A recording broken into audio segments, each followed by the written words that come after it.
Kimi Antonelli extends his lead in the championship with his 6th win of the season. Where to now for George Russell? Plenty of talk revolving around the electrical deployment. And of course, you cannot have a race weekend without some kind of controversy around the stewards. Mick, it wasn't the greatest Spa-Francorchamps race weekend, but there is still plenty to discuss in this race review. I guess the big question is, George Russell, what's going on there? Where does George go from here? Man. Did you hear his radio message? Sure did.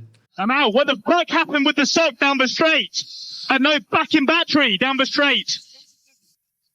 Guys, unacceptable. Fucking acceptable. He was not happy, and it had nothing to do with the incident. He was letting his team know that this was effing unacceptable. Is it George's driving style? Is it the car? I think it's a mixture of both. Where does he go from here? Hungry. That's all he can do. Again, another reset and try again. But, man, there's a lot of questions in that Mercedes garage at the moment. What a crock of shit. The FIA, man, dead set crock of the proverbial dog poo. Man, that we'll get into it, but You're talking about the penalty on Hamilton, no doubt. I'm talking about both decisions.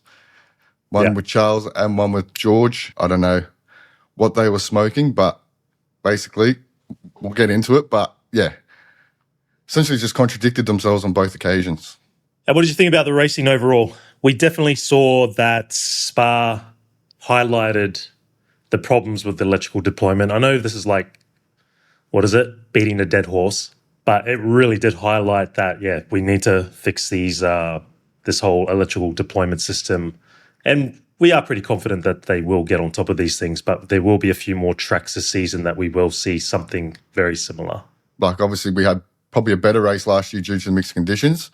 And we said without the mixed conditions or a mix-up in strategy, which we didn't get because the soft tyre was way too good, and the degradation difference between the soft and the medium was next to nothing. Yeah, we're way off the bat on that one, mate. We were like, I remember your big spiel into the preview. Two-stopper.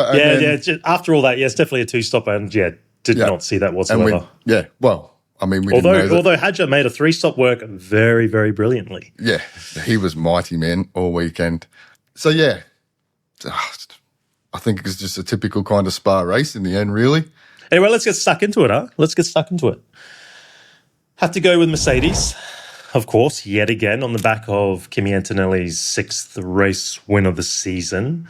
Start off the weekend, super strong, clinched pole position, did everything that he needed to do, won the race. There was a moment there where you could say it was a frivolous battle in the sense of Charles Leclerc getting that stop under the VSC, which enabled him to get out in front. But realistically, it was his race from the get-go. There's not much really to say, man. The dude's on fire. You look at the way he drives the car, man. It looks like he's driving a go-kart compared to George. He's so much more aggressive. His driving style seems to suit that car. But I think the bigger talking point is on the other side of the garage with George. I don't know, man. Like that car was down on power all weekend. And it didn't matter what he did. Could not gain it back. The team couldn't get on top of it. And George definitely left the weekend feeling frustrated. But it definitely looks like it is down to the deployment, because there was some telemetry data that went out that some people put up I did see on X, and they were overlaying the telemetry between the two teammates, Antonelli and George, and everything was pretty much bang on. And then it was just George losing a ton of time down the straight where the deployment happens. I don't necessarily think it's all George's driving style, but I think it does have an effect, because with that telemetry, it's the mid-corner, and that's where they're saying his driving style loses out, because of the way he drives through the mid-corner, he actually uses more energy in the middle of the corner. So when he gets out of the corner, he's already down on power, going down the straight and into that chicane. I mean, even Toto, man, after the race is like, I think they're lost at the moment. They don't know what the issue is. And all Mercedes this weekend had deployment issues, especially at the start of the race. Yeah, but it's been a bit of a common theme, mate, over the course of the season. I just think Spa highlights it so much more. Yeah. Because of the style of the circuit. It's so technical as well because it's not just, I guess a lot of us think it's just on the engine side, but the issue is software as well. A lot of it is to do with the software, and so, yeah, your 0 and 1s. Your 0 and 1s, mate. You look at George, deployment issues all weekend. For whatever reason, the car was not the same in terms of deployment and engine. You go to Oscar. He is suffering the same sort of issues that George is at the moment. So again, it's two different. Look at Lando. Lando doesn't seem to be having those same issues, same as Kimi Antonelli. Either side of the garage, one car's always having a deployment issue and the other one isn't. It's a conspiracy, mate. Yeah. There's a big old conspiracy out there. They're trying to sabotage George. Toto's got some explaining to do. And it's fair enough too. Like, all he's saying is, look, I just want the same car. Because at the moment, the car's not the same. It's not. It's clearly not. For whatever reason, George's car is not the same as Kimi's when it comes to engine and deployment. Yeah, and like you said, it seems to be more common than you think over the grid because, yeah, there seems to be plenty of disparity. Just disparity? Disparity. Disparity. Deployment issues. Oh, I got deployment issues, definitely. I'm running a few... You're a few mega. I'm a bit empty, down. mate. Yeah, the old brain capacity is definitely running low. A few megajoules off the pace. Definitely, 100%. Well, I guess the big question is, where does George Russell go from here? Like you could say nothing's changed for them because he's had plenty of resets over the course of the season. He has to do it again. But it's a big one going into Hungary because if he doesn't turn it around or they don't get on top of it, he has basically a whole month to seethe. Slowly stew. And he will. Well, this is the thing now. It's the head noise for George, man, because it is. It's like 1 minute it's your driving style. Next minute it's on the car side. Is it a combination of both? I think George, mate, those conversations in Brackley this week are going to be, I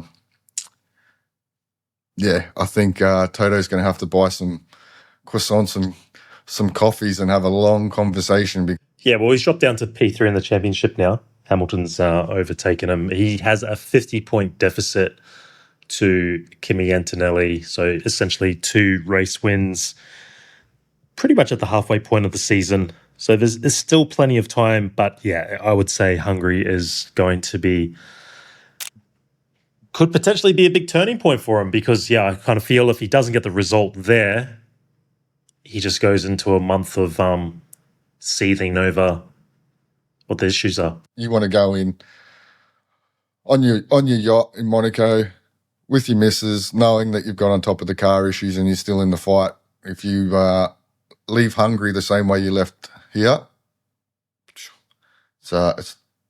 you probably just keep the boat at home for the month and just lay in bed and cry. George Russell too, he's quite analytical. So I guess he has a lot of things going on through his head. Now, we can use this as a segue into Ferrari. George Russell's incident with Lewis Hamilton. What do you think of that one? Racing incident, worth a penalty for Lewis, scrappy. What's your thoughts on that? For me, racing incident, no doubt. My question is, there's 2 parts to it, right? My question is, if it wasn't George that crashed, if it was, say, Hadjar or Gasly or Lawson, someone that wasn't his closest rival in the championship, would it have been classed as a racing incident? My second thing is the wording of, let me just bring it up here. I've done my research. Oh, mate, professionalism. Absolute professionalism. What has annoyed me, right?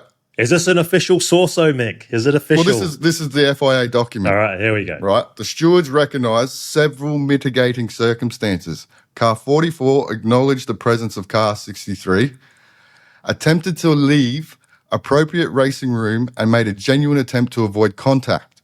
The collision resulted from a loss of front-end grip, obviously being stuck behind another car. Mm-hmm. It wasn't deliberate or aggressive. The incident occurred on the opening lap where reduced grip, compressed racing conditions are recognised. So you basically just said there it's a racing incident, yet you've given him a penalty. I'm not disputing the fact that Hamilton understeered and the contact was made. That's fine. What I am disputing is you just completely contradicted yourself. We recognise several mitigating circumstances. Racing incident on the first lap. Yeah, that's it. That's the only problem I have is generally the first lap, they tend to be a little bit more lenient with these type of things. George Russell made a pretty clear post-race interview. He doesn't blame Lewis for any of it. His focus was purely on... Well, he basically said, I wouldn't have been in that position if I didn't have an issue with the deployment. And that's what he is absolutely furious about. Racing incident. Yes, he probably could have left him a little bit more room because there was quite a fair bit of room. And when you look at how feisty Lawson and Lindblad were, and you saw what Lawson did when he realised he was running out of space, he took off over the curb. But it's the fact you've recognised that it's a fucking racing incident, yet you chose to give him a penalty. Is that because it was George Russell and he's your closest competitor in the F1 Championship? Like I said, if it was Gasly, Hadjar, Lawson, Lindblad, Colapinto, Stroll, would it have been just a racing incident, move on? Possibly. I guess you could say a bit of inconsistency in that one. But look, that was just one part of Lewis's weekend, right? Essentially, his weekend was ruined by that accident in FP3. Well, let's go. Let's get into Ferrari. Bring up Ferrari. Yes.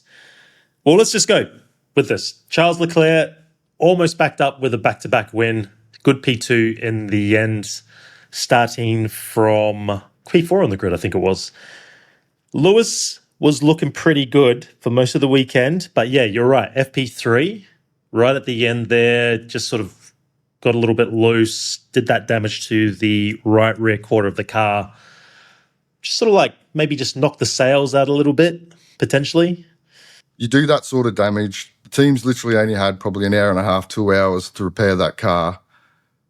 The setup and the feel of the car is slightly different. And like he said, the balance had shifted after the repairs, and he felt that he was probably a tenth or two off. But I feel like without that, man, he would have beaten Charles this weekend. Oh, that's talk of a Hamilton fan. He would have beaten Charles this weekend, man. I don't know. He was clearly faster. He was clearly faster all weekend. Yeah, but where it matters. Where it matters, mate, on Sunday. Man, but again, without the penalty, without the FP3 issue, he would have beaten Charles this weekend. Definitely would have been a lot closer. The 5-second penalty for the incident we just spoke about, I could say it was pretty harsh. And also there was a moment there where I think he wanted a little bit more front wing in one of his pit stops and he didn't get it. Under the VSE, he pitted. They had to serve the 5-second penalty. As they dropped the car, the front jackman hit the green light and the mechanic went to put the front wing adjustment in and Lewis basically ran him over, right, which resulted in a €30,000 fine for Ferrari. Yeah, I think he would have beaten Leclerc this weekend. But look, that's taking nothing away from Leclerc. Absolutely not.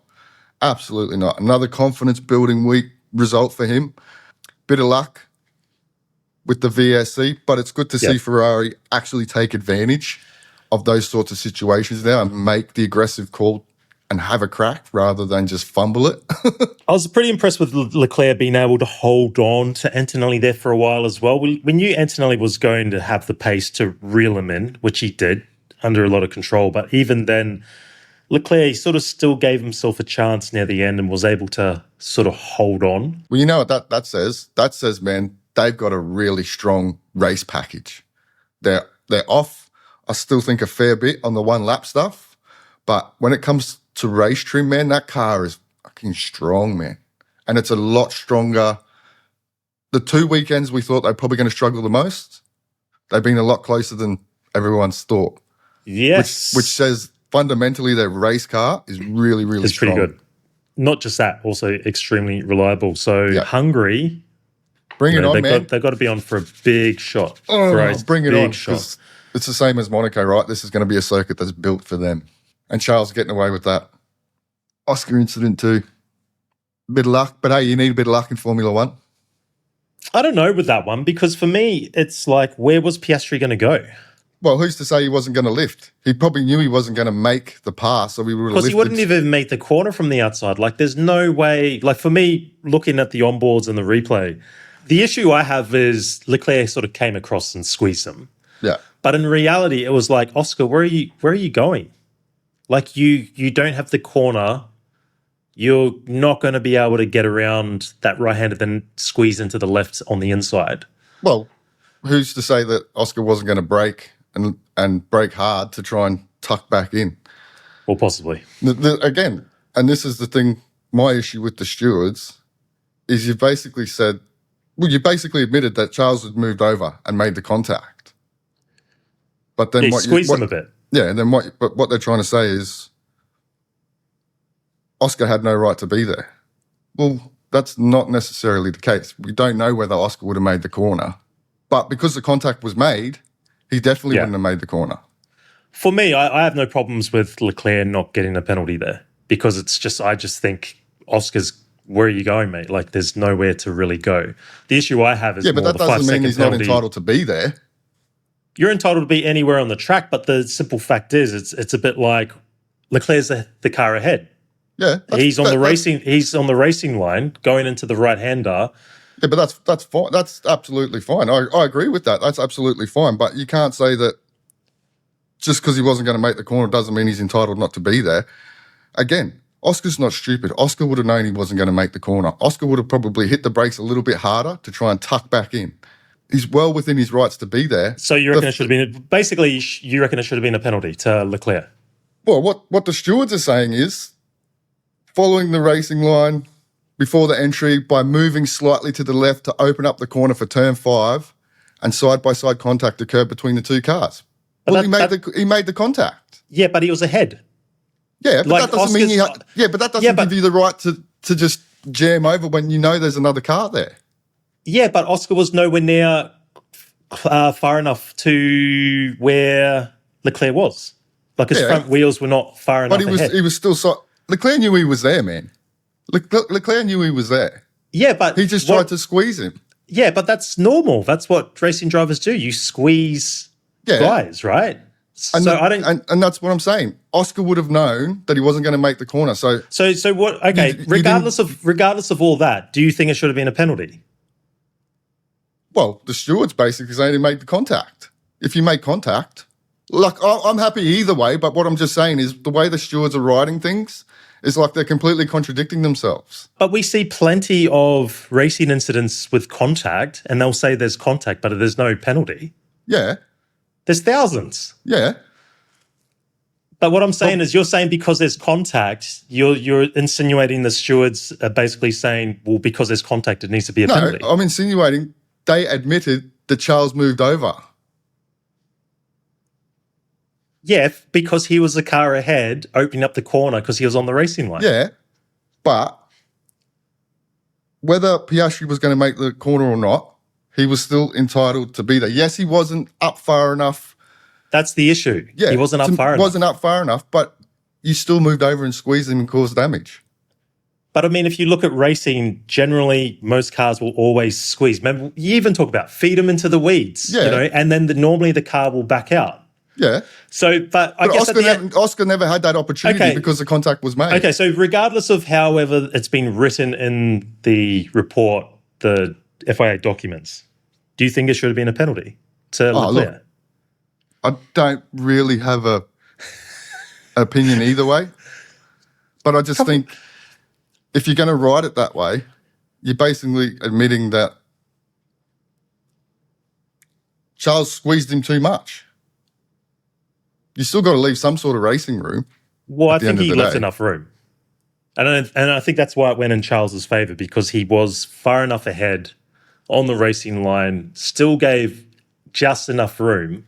I just think, unfortunately, Oscar was probably a little too ambitious trying to go around the outside of the corner there that I just don't think he had any right to be in it. He should have been the one probably pulling off. Racing incident for me. Never got the chance because the contact was made. Yeah, because he should have bailed out. But he didn't have to bail out as early as, like, he didn't have to lift halfway down the straight. I don't think it was a penalty. Put it that way. I think it was just a racing incident. So it doesn't really matter how it's written in a document. Yeah. It's been applied in the way that I think was probably right.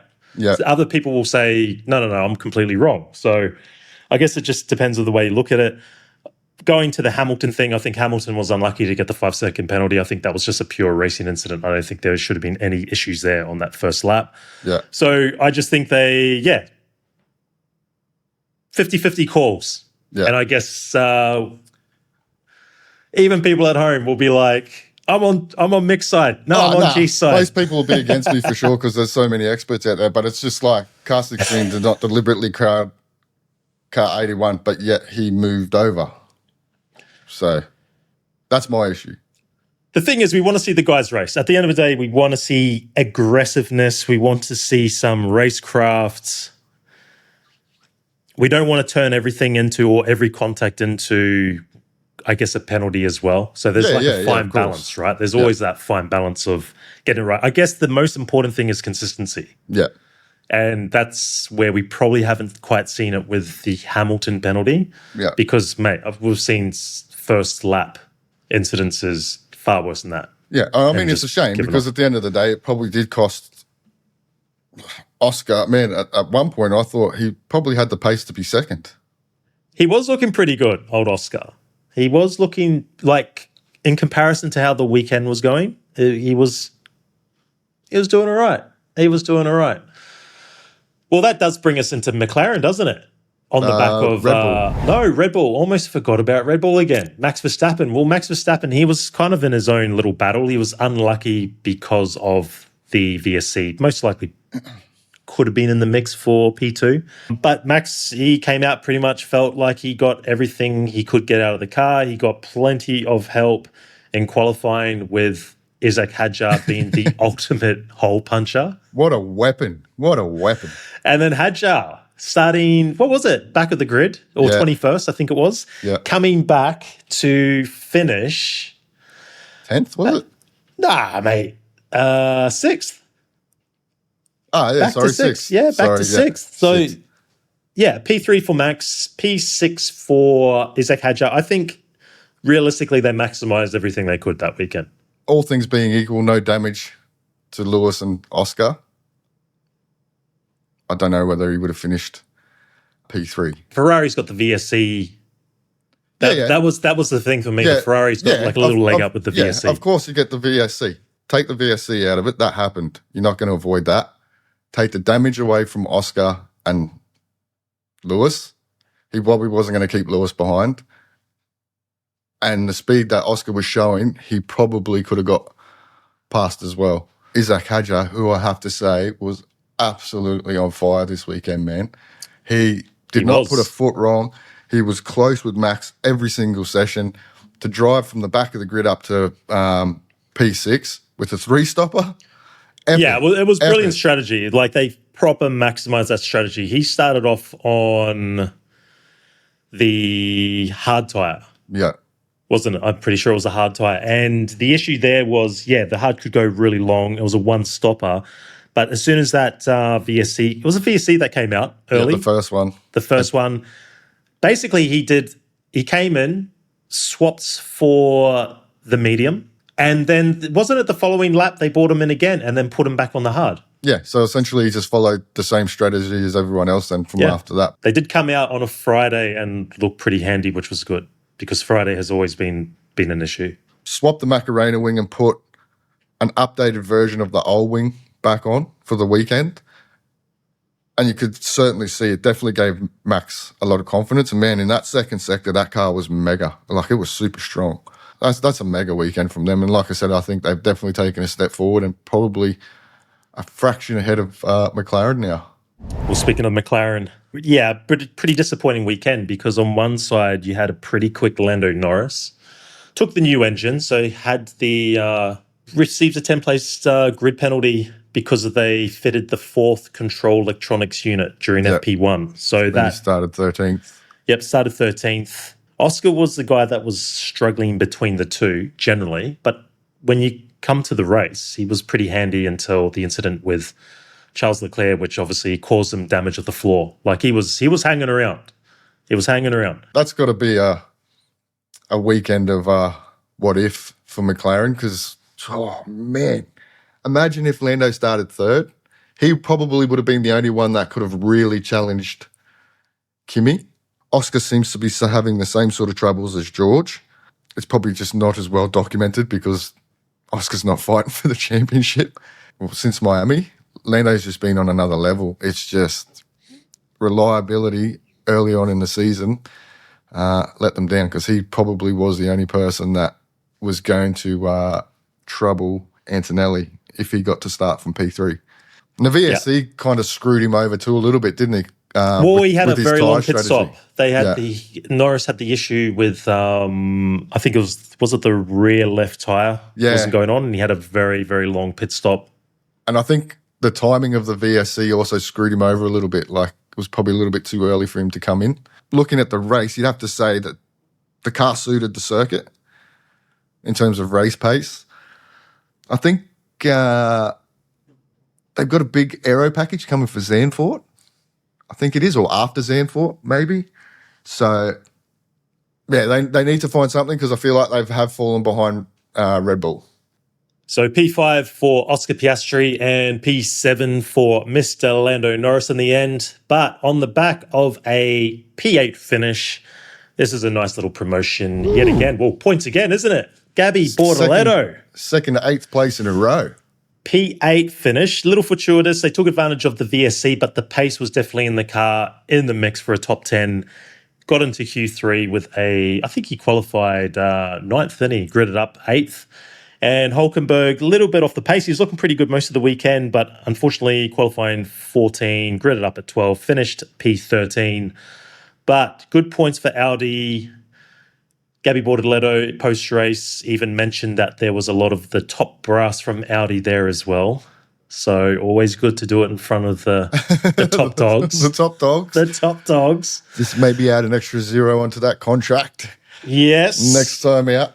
But no, man, you could say Gabby was a little... Look, they took advantage of the VSC, but there was definitely pace in that car for a top 10 finish. 100%. That was the thing. The pace was there to keep the others behind. You'd have to say Gabby looked the stronger of the two all weekend, probably. And we kind of got, when we did the live stream for qualifying, we were like, watch out for Audi. They're our smoky for a Q3 appearance. Hulkenberg, well, typical sort of weekend for Hulkenberg at the moment, in it? Gearbox issue, the start of qualifying, and then had the hydraulic issue, which forced him to pull over and have to pull out of the session. Not that it would have made much difference. Gabby's battle, man, with Lindblad. This is the thing, right? This is what I was saying. All the exciting racing we never got to see. Like, that's the thing, right? They've been there or thereabouts. So to get a result like we've seen in the last 2 weekends, probably, again, similar to Ferrari, tracks that probably haven't suited them, I think is a really positive sign. Super good. And Hulkenberg, really, he only finished like 2 seconds off 10th. Got involved. There was basically 4 cars just fighting for that final position with the 2 Alpines. And he said Lawson he lacked a bit of straight line speed to fight with them. So it was sort of pretty tough in that little gaggle of cars. But as far as Audi concerned, 10 points in the constructors now, all on the back of Gabby Bortoletto. P9 in the constructors, just 1 point off Williams for the battle of P8. Still an issue, though, reliability over there, as we saw with Hulkenberg's car. Now, Arvid Lindblad, Liam Lawson, Racing Bulls. Good weekend. Very, very promising weekend, particularly off the back of Arvid Lindblad. He was probably good, really, for P8, but ended up finishing P9. Q3 appearance yet again, looking fast throughout the whole weekend. Lawson, he was battling for P10 there for a long time, but the upgrade This is what is very promising for Racing Bulls. Lindblad, to clear up any speculation of favoritism over at Racing Bulls, because I did see a lot of it online. The drivers did a deal with Permain. Whoever got the best qualifying result out in Silverstone would get the upgrade package for the Belgian Grand Prix. That was Lindblad. He got the upgrade package. But the good thing is, it looks legit. Now, it could be circuit specific, because we know Spa is a very specific racetrack. But I think Liam was obviously he was disappointed finishing outside the points, but he's very much looking forward to Hungary because he will get the slice of that upgrade package as well. Yeah, I mean, look, Lawson was always going to be on the back foot running the older package. Probably wasn't suited perfectly for Spa, but like you said, man, that's the promising sign going into Hungary. Be a good test for them to see just if the upgrade has made that big a difference. It certainly looks that way, and again, man, they're just bringing the upgrades consistently, and they're working, and it's just putting them further and further ahead in terms of performance against Alpine. Upgrade or not, Lindblad all weekend, man, was pinpoint. Like he was pinpoint on the perfect. pace. But I love the start, man. They were feisty, man. Well, that's the thing. If you want to see some good racing, watch the start of. I mean, Lawson had a ripper start. Yeah. It was a ripper start, and they were fighting really hard. Lawson was able to get out front quite early.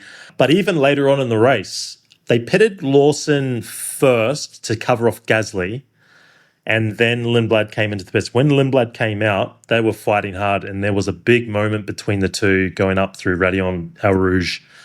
And, yeah, it was like heart and mouth stuff. Did you see it? No.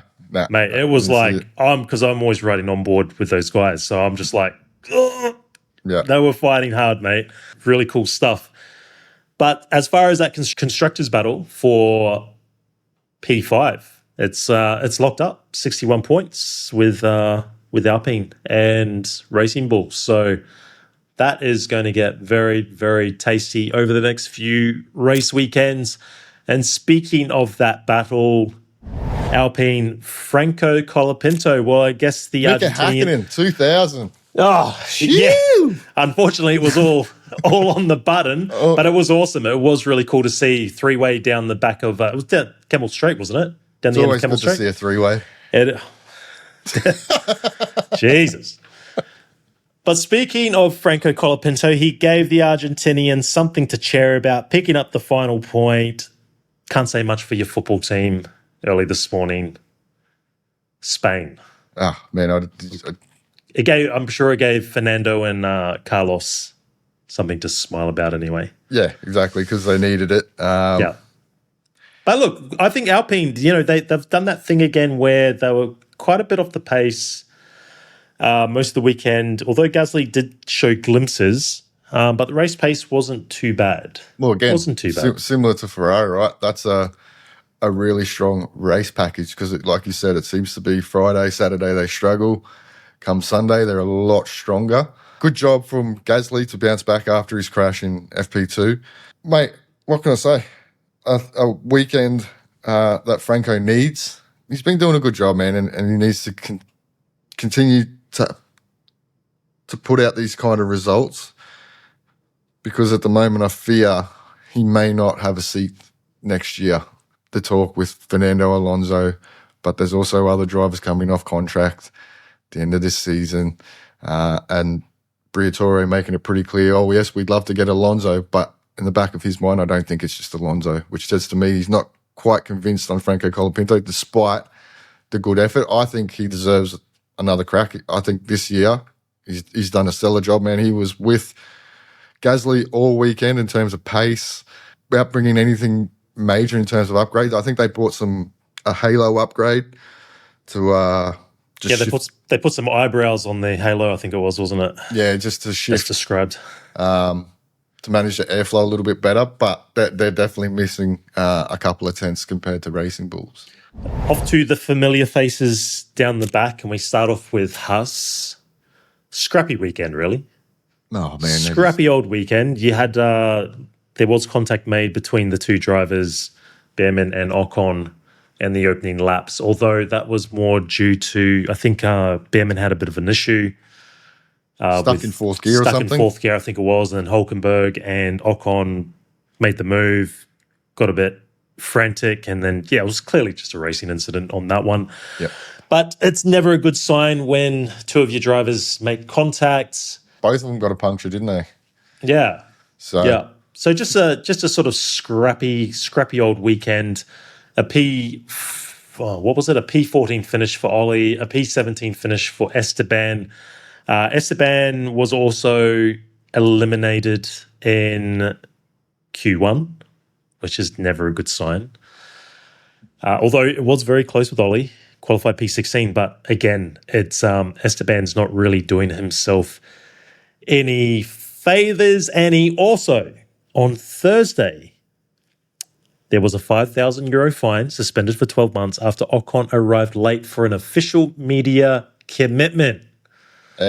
Esteban, it's falling apart, mate. It's absolutely falling apart. Man, just like the Haas's season at the moment, man, falling apart. They're down everywhere. They're down in straight line. They're down in the corners. Their race pace probably wasn't too bad after they came in and made the stop to replace the punctured tyres. Man, the upgrades that they're bringing don't seem to be delivering them enough performance to keep them in touch with that midfield battle, and unfortunately they're just slipping further and further behind, and if they're not careful they will get jumped by Williams. I think Ollie apparently knocked a button on his steering wheel in qualifying, so he lost a couple of tenths there. Ocon, again, another driver on the other side of a garage where deployment has been playing up all weekend. They couldn't get on top of it in time for qualifying. When you're that far down and that far off the pace, it doesn't matter what you do, scrappy or not scrappy, you're not going to deliver any performance, are you? You've got to wonder, do they keep progressing with 2026, trying to find solutions, or do they start to go, we need to focus into 2027? You would imagine let's go 2027, but I think first they need to really work out the correlation issues because, like I said, they are bringing upgrades, but they don't seem to be correlating into the steps forward that, say, like Racing Bulls. It's not all down to this, but I think they struggle a little bit more than others because they are the smallest team on the grid in terms of personnel. Don't find excuses for them. Do better. Well, yeah, of course they've got to do better. I'm only joking. But you're right. They have to do better. Well, speaking of who needs to do better, it's Williams. Well, Carlos finished P16 in the end. Alex, P15. He was ahead. So what you got to do, mate? Beat your teammate? Well, he was better than at Sainz all weekend, really, except in qualifying. But qualifying, I think, he said they made a change between FP3 and qualifying, and they kind of went too aggressive on the setup change. So then that also hurt him in the race. On the plus side, Albon, that was probably one of his best weekends. He didn't have to turn around and be a test driver. Yeah, he didn't have to make a million pit stops, which was nice. Carlos did, out of most of I think he was the only guy or one of the only guys that started off on, no, he wasn't the only guy because Bottas did as well, but he did start off on the soft tyre, went soft to hard. Yep. Alex went with the majority, which was the medium to hard, the one stopper. Again, when do we see upgrades from them? So they're bringing a weight reduction package in Zandvoort, and then we get the B spec car, which is going to be the one that turns their season around in Baku. And Cadillac, well, a bit of a mixed bag on each side of the garage. Bottas was able to finish P18. Sergio had issues with the car, retired after 13 laps. DNF, mechanical issue, which was, he retired. Yeah, to do with suspension. That's the second time too for him. Because remember in Canada, he had that going into the pits and the front wheel went boom. Yeah. So not ideal there over at Cadillac. Valtteri, he was, as I mentioned, with Carlos, one of the guys that started off in the soft, but he had a issue with deployment, I think, at the start and wasn't able to sort of maximize using the soft at the start. Not much to say. Get the laps in, testing session, on to Aston Martin. Well, yeah. Did you see the onboard of Perez? Which one? Going through Lecom after the George and Lewis contact, the big piece of carbon. No. That got stuck between the halo and the... No way, really? Side pod. And then he's going down to... he's going down the hill. I can't remember the name of the corner now, but he's he's going down the hill and he's trying to pull this big chunk, man, a big, massive chunk Never of carbon. saw it. Never just saw comes it. flying and gets stuck between the halo and the Jeez, side pod. that's a bit of a worry. It was hectic. But yeah, look, man, I think positive signs for Bottas. He looked more comfortable than Perez this weekend. And they finally got rid of that asymmetric livery, and it's now just one complete livery. Move on to Aston Martin. Aston Martin, well, nothing to really report here. Alonso finished the race 2 laps down, and Lance Stroll, well, he had to DNF, didn't he? Yep. Yeah, I think he had a gearbox issue and had to retire on lap 25. The best part of the weekend for them, man, was Fernando Alonso doing the burnouts at the end of the race. Did you see that? No, I never saw that. Man. I'm missing all the good stuff, mate. He Good came out stuff. of the bus stop chicane, man, and was just drifting it. And then, like, you know how, because obviously it's a long lap, so they cut back and come straight into the pit lane. Yep. He's just like lighting the rears up, man. Like, it was probably the best part of his weekend. Get out of there as quick as you can and get to Hungary. But what did I see, man? To Perez, who was their closest rival in qualifying. I mean, they were losing 1.5 seconds in that middle sector to Perez in a Cadillac. Whoo-wee. Well, on to Hungary. Big promise of performance gains for them, and I guess we'll get into that in the preview as we find out a little bit more. They will be hungry for some performance. Yeah. Oh, that's a good one. Full buffet. They're going for the full, all-inclusive buffet. Yeah, mate. They need the full 3-course meal here, don't they? All right. Speaking of 3-course meal, predictions. How did we go?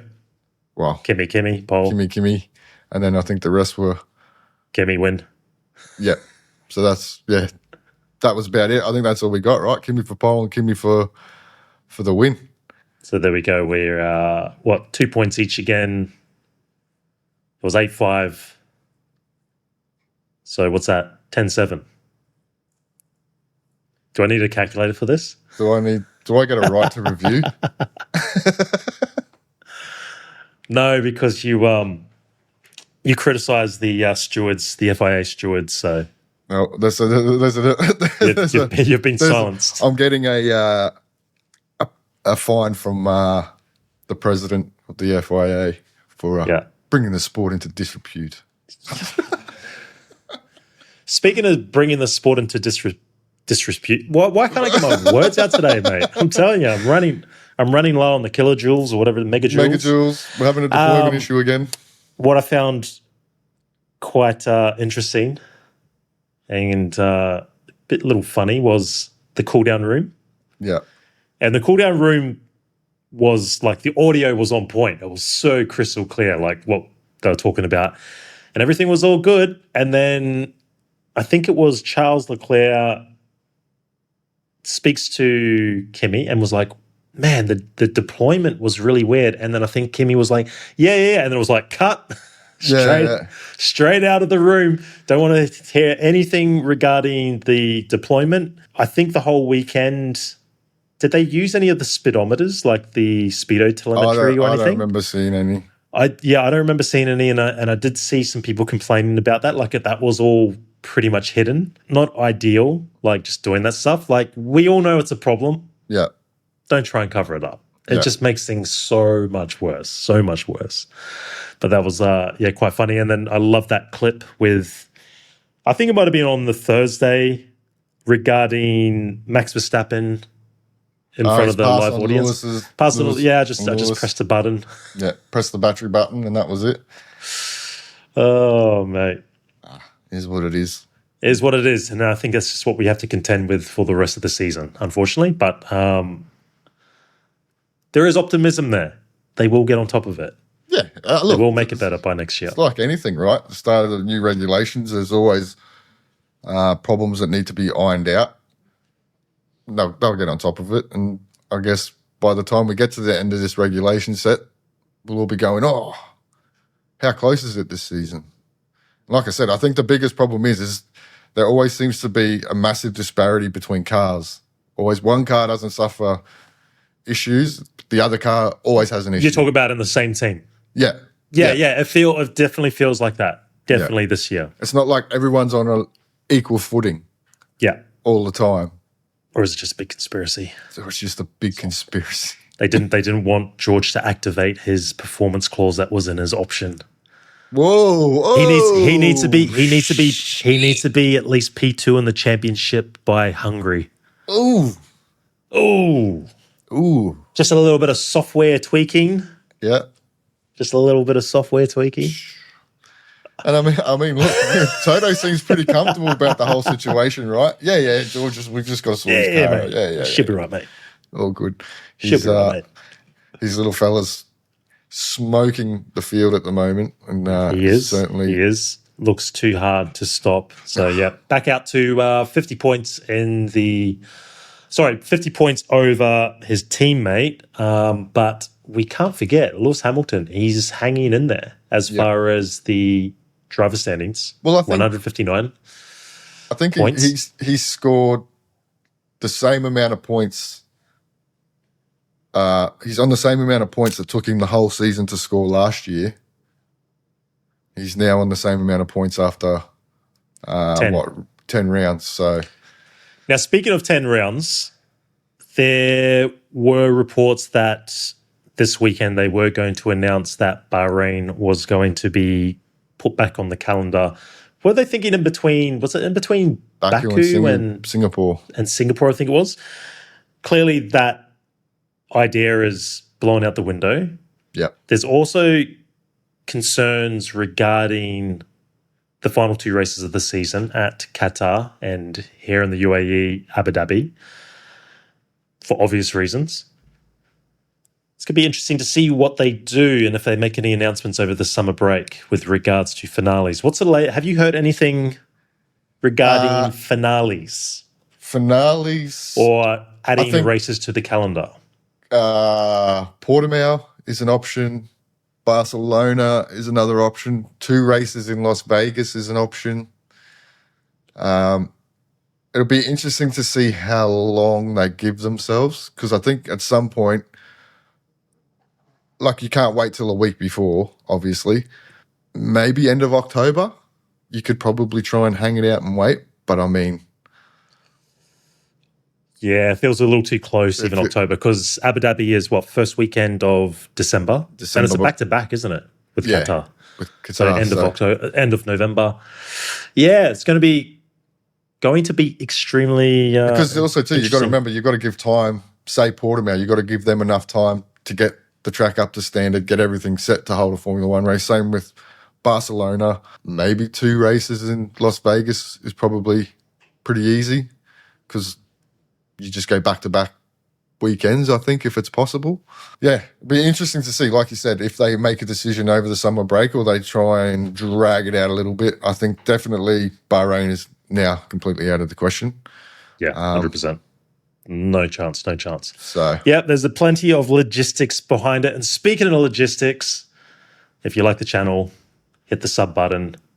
There's a lot of logistics behind creating this content, isn't there? Yeah, a lot of brain power required. A lot of brain power. But we are still on the hunt for 1,000 subs by season's end. We are running out of time, much like the FIA is running out of time regarding the season finale back over this way in the Middle East. So if you do like it, give us that thumbs up, subscribe, and it gives you an opportunity to unsubscribe when we critique your favorite driver.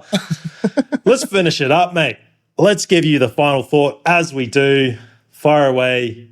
Finish us off. Was it ever in doubt? Kimi Antonelli, man, absolutely supreme this weekend. George is leaving with more questions than answers. Ferrari proved that they are a genuine contender, and I think reliability throughout the season is going to be their friend. But we move on to Hungary, and there will be drivers hungry for good points finishes leading into the summer break. And then I think also, can't forget, this week is going to be dominated by Aston Martin. And is that upgrade package, going to deliver them the 3 seconds of performance that they are hoping for. Well, it is a risky move, the way they've gone about it. We will probably dive into that in our race preview, should I say. So until then, we will catch you in the next one. Catch up.